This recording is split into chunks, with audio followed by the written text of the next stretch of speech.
that Caretaker. care and caretaker streak, right? That's just probably ingrained, you know, in terms of just behaviors, right? Interesting. What else? I was going to ask another question about. I have something to say. Yeah. So I just wanted to put in a little mention of our new GUIDE program at Straub. So GUIDE stands for Guiding an Improved Dementia Experience, and it's Medicare funded, so it's a federal program, really looking at a new model of how to take care of folks with dementia. So it's an 8-year longitudinal study. It started a year ago in some of the centers on the mainland. There are about 300 altogether in the country, and we're the only one in Hawaii. So we just started last month. So selected by Medicare. Wow. Yeah. That's awesome. That's Thanks big. for bringing that up, because see, that's the kind of information that Right. Yeah, we even don't know. I didn't know Right. about. So in order to qualify, you have to have Medicare Parts A and B. You cannot have Medicare Advantage, and you have to have dementia. So those are the two requirements. And it doesn't matter where on the scale of dementia you No, are. it doesn't, as long as somebody can say you have dementia. And then if you're enrolled, so we do the assessments, and then if the patient is enrolled, they get certain things that most of our patients don't get. They have a care navigator that's assigned to them, a social worker or a nurse that follows up with them at regular intervals. We collect data on caregiver burden and quality of life and that kind of thing. There's a 24-hour hotline available to those patients who are enrolled. And then there is money available for respite care for patients in the higher stages of dementia, the later stages. So almost $3,000 a year for those patients, and each year for, in our case, 7 years. So we're enrolling patients right now. We're starting with people that we already have in our clinics, but in the fall they're going to send out letters to everybody on island who is eligible for this program. So your parents might be getting a letter. So And sorry, you that's said good to this is know. that's really great. right. to know. So This we're is doing it at at Straub. Yeah. Okay. Wow. Okay. That's In our great. geriatrics clinic. And if people wanted to get more information on that, how would they They do can so? call our clinic, and we have information sheets we can And send the out. number is, what's the number there? 532-6380. Oh, she's got good So, memory. so obviously 808-532-6380. 6380. You can also go on, just Google, CMS Guide, and there's a lot of information on that website. So And Susan is really taking ownership of this program and leading the charge on it. So That's super cool. it's and literally really like the awesome. word guide, like Guide. guide dog. Okay. That's what I thought it was, guide Yeah. dog, but no, Yeah. guide. Okay. I had one more question. Yeah, go Do you ahead. guys, I know as physicians, we do not really advocate for alternative treatments, but do you guys see any supplemental treatments that might help in aging, like yoga or acupuncture or anything alternative that... I think of yoga as kind of mainstream, right? So yoga, Tai Chi, we recommend for people. Tai Chi is really good for older folks. Balance. It's learning Balance, something, yeah. doing the balance, moving your body, usually with other people. How about any other alternative? Because nowadays people are looking for alternative medicines. Yeah. more- Marijuana? So supplements, there have been... Is marijuana could be considered a supplement? I I'm just joking, but So, for some but people, yes. there have been numerous things like turmeric and vitamin Yeah, E, all these turmeric. things. None of those have been proven to benefit so people. actually this is perfect segue, because I was doing a little bit more reading about creatine. A lot of us who exercise are taking creatine as a supplement for, Supplements. obviously for lifting, and which it really does work. But I understand that they're finding more and more information that creatine possibly has some neuroprotective effects. Maybe.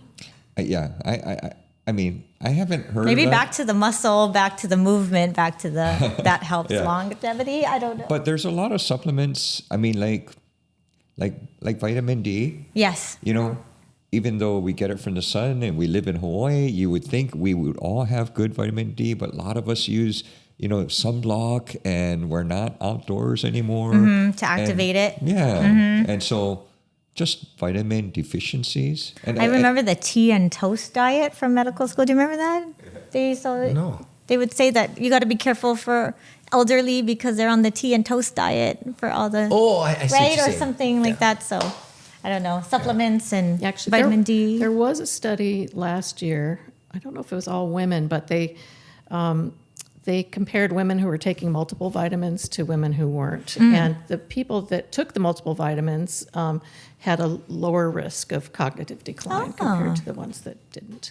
So I don't know if that was the nurses' study or not, but That's something. something Some you can do. multivite, something simple. Vitamin D has been shown to help prevent But you know, falls. it's funny, Right. right? You know, all of these things. I always tell people it's very hard to prove certain things, right? It because is. It's so like something like that, like multifactorial. taking vitamin D, it implies that you are a person who's already interested in your own health, right? So it's very possible that if you're taking vitamin D or things like that, you're also engaging in other or multivitamin, yeah. or Other healthy things. healthy Yeah.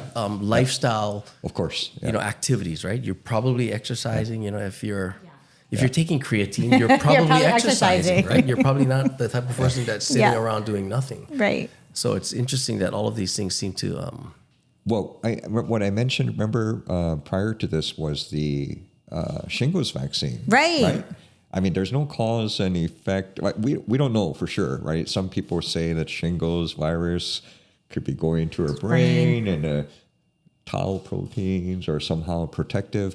But there are 2 large studies that came out that for people who have had the shingles vaccine, like a 20% reduction in developing dementia. So there are 2 large ones. I think one in Singapore and one in the UK came out with the same conclusion. Yeah, that's a 2-series shot you get after age 50, I think. Probably one of the most painful shots I've ever That's what had I heard. in my It's life. very sore. Yeah. After I got the first one, I didn't want to get the second one. But after I read the study, I thought, okay, give me the second one. Yeah. And I have another question too. Do you think that people on vegan diets, because that seems to be another popular thing, right? People are becoming more. But I feel like people who are vegetarians are not necessarily the healthiest people. Is being a vegan, is that any risk factor for the development of dementia? Or I heard the Mediterranean diet was protective, but I don't know if that's Well, true. Mediterranean diet's not necessarily vegan. vegetarian or Yeah, vegan. yeah, right. So vegan, if you take no animal products, you need vitamin B12. Most Right. vegans know what supplements they need.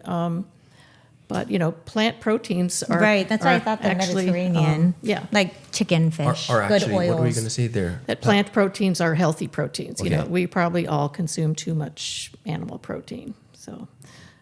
So for vegans, I would just say making sure they get the right, nutritional supplements. So she mentioned B12, right? We learned in medical school that as we age, we lose that intrinsic factor to absorb vitamin B12 from our diet.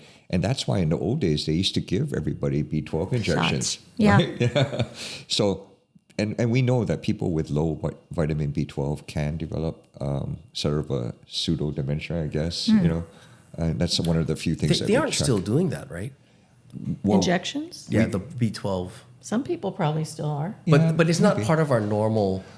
No, health maintenance, because- correct? No, it's not. Yeah, but I think there was a big study that came out that oral vitamin B12 was equivalent to injectable, and that's when we stopped giving Got it. B12 injections and just gave them B12 supplements, and that's a supplement. Yep. Right. Yep. So So maybe it sounds like another recommendation that, or another good thing to do is just in general take a good multivitamin. Would you say that's something that should? Are we supposed to give medical advice? I take a multiple vitamin and B12. And Well, here's the second question: Is taking a multivitamin, does it have any downside? Right, like I always just to your pocketbook. Yeah. And, yeah, that's what I'm saying, right? Like yeah. And the color of your urine, maybe. Yeah. Because I don't take, me personally, I don't take a multivitamin, but I've tried. I started, and then I forget, right? Yeah. But maybe I should I should return to taking the multivitamin, right? But going back to the diet, I think like the Mediterranean diet, or if you look at the Okinawans, Right. they're high veggie, High veg, and low fish, protein, maybe, yeah. lean proteins, Yeah. good oils, good fats. Yeah, but I also think that I think people. I mean, I think there's no doubt that there's obviously just genetic differences, right, in certain people. How long some people are going to live, and no matter what. I mean, we've all seen that old lady who's 98 and smokes, and and Yeah. she has no dementia, and she's still going strong, right? You know what I mean? So You got to pick your parents, right? Yeah. yeah, you got to pick your parents right. But anyway, yeah. So I guess maybe, I mean, a multivitamin is not such a bad idea, right? And just overall Ask staying your active. doctor. Yeah, but you should ask your doctor. Yeah. I mean, I think we do have a disclaimer on this Yes. that we're not here to give. This is just for discussion and general knowledge, but people should talk to their doctors about individual. I mean, there are other recommendations. supplements that you could take, like OBGYNs probably. Well, we all say calcium. Well, for women, right? Calcium, vitamin D, And vitamin D, postmenopausally. right? Keep those bones strong, so we don't need this guy to help Yep, us out for in the sure. future, right? So I mean, I think there are supplements out there that are helpful, Right. right? And here's another question: how important is sleep towards maintaining mental health or maintaining cognitive Excellent health? question. So there's been a lot of work being done right now because sleep is a time when your brain repairs itself, it restores. And so there's this glymphatic system that, I don't want to go into detail, but sleep is extremely important. And so we know that things like sleep apnea are associated with cognitive changes. So that's one thing we also screen for in our patients who. So, but here's the reason why I ask this is because I think for all of us, I don't know about you guys, but like at least for me, right, I'm getting to that age where I can't sleep through the night. I think it's a very common thing. I talk to all of my friends who are my age, and we all get up around 2:00, like clockwork. Can't get back to sleep for another hour, right? And it's your sleep. So I mean, I've tried all kinds of different supplements. I've tried taking Ambien every once in a while. Which is not good. So I've stopped that. I tried. Could be a prostate. We tried. No, it's not to go to the bathroom though. It's just like your brain wakes up and you have all these things on your mind and you can't go back to sleep. And these are non-medical people too that also are waking Yeah, up? non-medical people, Because right? our training, Yeah, that's true. just but I don't- think it sounds like it's at least I know for guys, it's definitely an age-related thing. Like all my friends that are around, I mean, obviously they're the same age as me. They all say they wake up. Or that's why McDonald's has coffee at 5:00 in the morning, right? Who goes to 5:00 in the coffee except for old guys, right? It's always old guys, that are sitting around with their friends at McDonald's. So, any recommendations there, or any pieces of advice that like I've tried this thing called Moon Brew. Just that a good friend of mine, turned me on to that, and I feel like that has helped, but it hasn't stopped me from waking up completely. During the night. It's supposed to be like this mushroom, cocoa and all of this. Cocoa? You drink before At you. night? Well, it's like made out of mushrooms, and it's like you're supposed to drink it like cocoa before you go to sleep. And I swear to God, it has helped. And the other cool thing is I get all these good dreams that I never remember. I never remember from my the dreams. shrooms. It may be, but I love it because I always look forward to the dreams I'm having. why is this not more popular? I don't know, but I feel like it works. But what I'm saying is it doesn't work completely well, right? And on TV there's all these ads for Relaxium. Gosh, what else? Even after all your surgeries in the day. Yeah, I can. It's You just work I don't know all what it day. is. It's hard to shut your brain off, I guess, at night. Well, I don't sleep because private practice. Well, but you're OB, that's right, right? you know. And somebody's giving birth at every time, Every- like all night long. we Somebody get is in calls labor. all night long. Yeah. I'm sure you've heard it at family dinners. But, it's interesting. We hear a lot about women because of menopausal change and things like that of not being able to See, but that's sleep what they say well. about testosterone too for men, right? That testosterone supplementation can help get you back on improved sleep quality, right? That's one of the supposed benefits of being on testosterone replacement, besides just maintaining muscle mass and energy, et cetera, et cetera. So, I mean, I'm not a sleep expert, but I remember, going to a sleep lecture where there's two problems with sleep. People who can't initiate sleep. Or stay. And some people who can't stay. And there's medications that target Each. one or the other. So I'm a what you call can't stay asleep guy. I can fall asleep like that, yeah. but I cannot stay asleep. And I don't know enough to be able to tell you what that is. But I mean, I guess it's a known thing. But do you right? see it in So- elderly people where when you're aging, their sleep patterns change or their circadian rhythms change? Yeah. So, yeah, we see a lot of sleep problems in older people. They don't require as much sleep, but In dementia or Alzheimer's, do you find that they're more somnolent or sleepy or in the later stages. later yes. stages? I think what we know with dementia is we start to see the fragmentation of sleep. So that's definitely a problem. Yeah.